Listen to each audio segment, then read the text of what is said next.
Just another update for today. So run all the spark plugs, the wires underneath to the back, and then the fuel line did the same thing. Let's see if you can see down in there.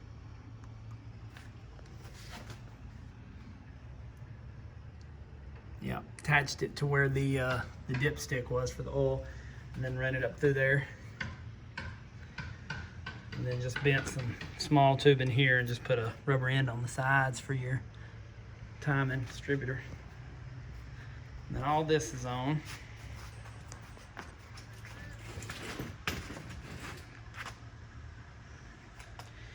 Brake lines are finally working and not leaking. This one literally had a split in it, so it was, well, it's a little wet right now. I have to recheck that, but that's probably just where it was put on.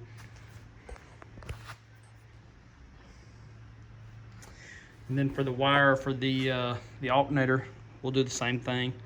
We'll just extend this one and run it underneath and hide it. Run it up through there. And just try to keep it hid as much as possible. Maybe figure out what kind of hose we can put on, either colored or some sort of like metal or stainless over it or something.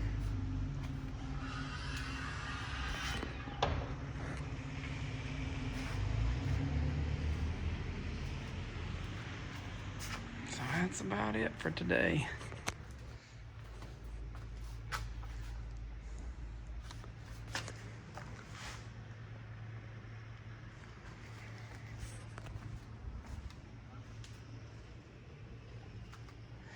Yeah, we didn't do anything else in here. And the only thing I did today on the Camaro was I put a quick fuel carburetor on there, but I think I'm gonna go back to the Holly that came with it, even though it's an 850. I wouldn't think that's too big for 500 horsepower, but it just had a dead spot, it felt like, so I don't know. I put the choke on it. It didn't come with an electric choke.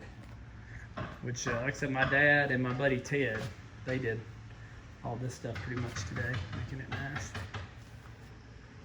It's nice to have a friend who's a retired mechanic. Alright, yeah, the Camaro is shut, ain't it? Yeah.